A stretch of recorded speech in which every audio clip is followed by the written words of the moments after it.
नमस्कार दोस्तों, कर्मा कनेक्शन में स्वागत है आपका।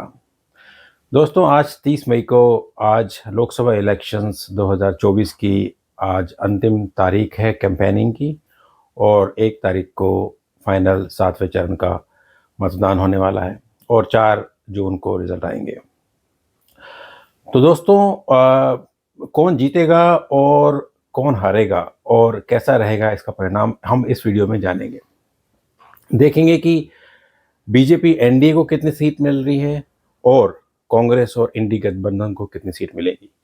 यह रीडिंग जो है मैंने करी है, यह एक फेस रीडिंग और इंट्यूशन बेस्ड रीडिंग है और मैं डिस्क्लेमर भी देना चाहता हूं कि यह मेरी पर्सनल राय है, व्यक्तिगत राय है। मैं किसी पार्टी और किसी व्यक्ति विशेष से संबंध नहीं रखता हूं। यह मेरी खुद की आकलन और खुद की ही अपनी स्टडीज़ और उस पर बेस्ड है।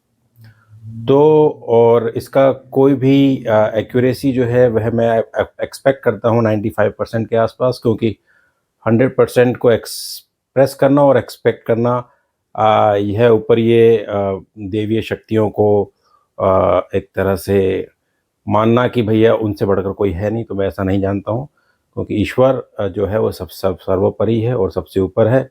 यह एक अनुमान है, यह एक प्रेडिक्शन है और यह एक आकलन है व्यक्तियों को देखकर उस पर विचार करने का और उसके बारे में बताने का।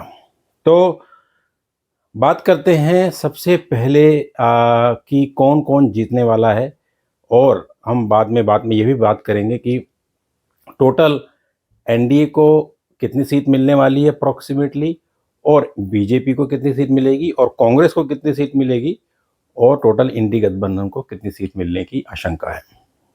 लेकिन प्रमुख रूप से बताना चाहूँगा कि इस इलेक्शन में कौन कौन से जो कैंडिडेट्स हैं वह निश्चित रूप से वह जीतेंगे, ऐसे मेरा अनुमान है। निश्चित रूप से मतलब 95 से 98% तक की उसमें मेरी ऐसा विश्लेषण है कि ऐसा संभव है।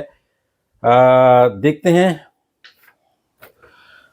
तो कंगना रनौत लड़ रही हैं मंडी से, तो वह निश्चित रूप से जीतेंगी और विक्रमादित्य सिंह वह यह इलेक्शन हारेंगे। के अन्नामलाई जो कोयम्बटूर से लड़ रहे हैं बीजेपी की तरफ से, वह निश्चित रूप से यह इलेक्शन जीतने की ओर लग रहे हैं। वह डीएमके और एआईडीएमके और अदर कैंडिडेट्स को बड़ी आसानी से हराएंगे, ऐसी आशंका है मेरी पूरी फेस रीडिंग और इंट्यूशन बेस पे। और मैं अन्नामलाई जी के लिए एक विशेष वीडियो बनाऊंगा, क्योंकि जो के अन्नामलाई हैं यह एक किसी मकसद से ही भारतीय राजनीति में आए हैं और यह आगे कहां कहां तक पहुंच सकते हैं, इसके लिए एक विशेष वीडियो बनाऊंगा मैं। मोदी जी निश्चित रूप से वाराणसी से जीतेंगे, इसमें कोई दो राय नहीं है। राजनाथ सिंह जी जीतेंगे, इसमें भी कोई दो राय नहीं है लखनऊ से। स्मृति ईरानी अमेठी से निश्चित रूप से जीतने वाली हैं। गिरिराज सिंह अवधेश कुमार को हरा के बेगूसराय से निश्चित रूप से विन करेंगे। मथुरा से हेमा मालिनी जी जीतेंगी और वह फिर मेंबर ऑफ पार्लियामेंट बनेंगी। माधवी लता जो हैदराबाद से हैं, उनकी संभावनाएं इस इलेक्शन में हारने की हैं, लूज़ करने की हैं। लेकिन यह भी बताना चाहूँगा कि ओवैसी साहब जो हैं वह उनका जो जीतने का मार्जिन रहेगा पहले के मुकाबले काफ़ी कम रहेगा, लेकिन माधवी लता जी जो हैं वह इस बार इलेक्शन जीतती नज़र नहीं आ रही हैं। मुंबई नॉर्थ से पीयूष गोयल जी जीतेंगे, भूषण पाटिल जो उनके अगेंस्ट हैं वह हारेंगे। अरुण गोविल मेरठ से उनकी जीतने की पूरी संभावनाएं हैं और वह ऐसा लग रहा है कि वह इस बार विजयी होंगे। गोरखपुर से रवि किशन जो हैं वह जीतने वाले हैं इलेक्शन। गाजियाबाद से अतुल गर्ग जीतेंगे। रायबरेली से दिनेश प्रताप सिंह जो हैं वह हार जाएंगे, वह बीजेपी की तरफ से खड़े हैं। वह राहुल गांधी जो हैं यहाँ जीतते नज़र आ रहे हैं रायबरेली से। और राहुल गांधी जी की फेस रीडिंग यह भी कह रही है, क्योंकि उनके चेहरे पे जो एक तरह का एरोगेंस या एक तरह का ऐसा एटीट्यूड नज़र आ रहा है कि हाँ, आप सब दुनिया चाह रही थी मैं हारूंगा लेकिन मैं जीत गया, वह उनके चेहरे से साफ नज़र आ रहा है। और यह भी संभव है कि रायबरेली से जीतने के साथ साथ वह वायनाड से भी जीत सकें, ऐसा भी नज़र आ रहा है, क्योंकि मुझे 50% चांसेस उनके वायनाड से भी जीतने के लग रहे हैं। तो ऐसा भी हो सकता है कि उनके दोनों हाथों में लड्डू हो, यह भी संभावनाएं हैं। अखिलेश यादव जी कन्नौज से जीतेंगे और सुब्रत पाठक जो है वह हार जाएंगे। गांधीनगर से अमित शाह निश्चित रूप से जीतने वाले हैं, इसमें कोई दो राय नहीं है। और डिम्पल यादव भी जो है वह मैनपुरी से जीतेंगी, ऐसा लग रहा है। बिजनौर से चंदन चौहान के जीतने के पूर्ण आशंका है, पूर्ण चांसेस हैं। तो यह मुख्य रूप से मेरे आकलन था। किसी और का भी आप चाहते हो तो 4 तारीख से पहले अगर आप लिखना चाहें कमेंट्स में, तो उसका भी हम विश्लेषण कर सकते हैं। अब बात आती है कि बीजेपी क्या सरकार बना पाएगी, तो और टोटल एनडीए में कितनी सीट आएंगी, और क्या 400 पार का वह जो नारा है वह क्या पूरा हो पाएगा।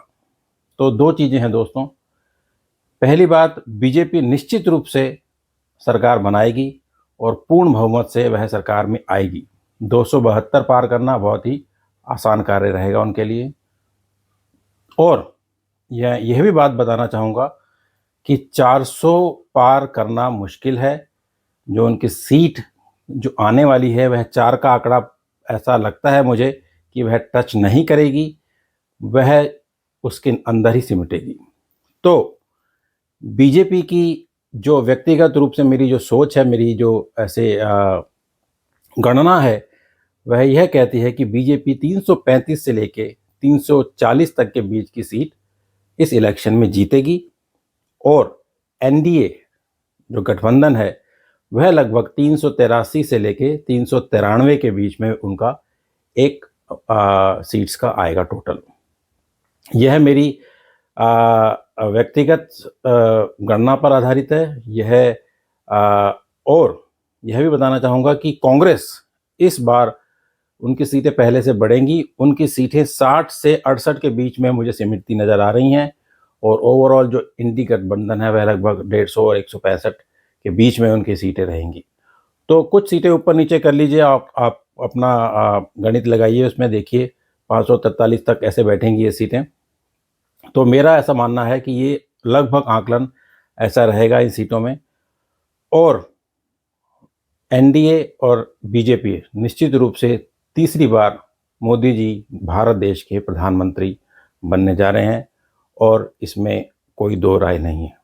तो आपको यह भी बताना चाहूँगा कि बंगाल एक प्रमुख केंद्र रहा है इस इलेक्शंस का बीजेपी के लिए। तो उसमें भी लगभग 29 के आसपास सीटें या उससे ज़्यादा सीटें नज़र आ रही हैं देखने में कि वह जीतेंगे बंगाल में। 28-29 ऐसा ऐसा ऐसा इंट्यूटिवली मुझे फील हो रहा है।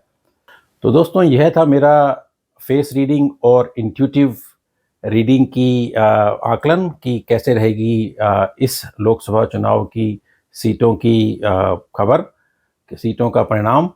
तो देखते हैं 4 जून को क्या रिजल्ट आते हैं, और उसके बाद एक बार पुनः आकलन करेंगे कि यह रीडिंग कितनी मैच करती है 4 जून के बाद। अगर आपको वीडियो पसंद आया है तो प्लीज़ लाइक कीजिए, शेयर कीजिए और सब्सक्राइब कीजिए इस चैनल को। तब तक के लिए नमस्कार।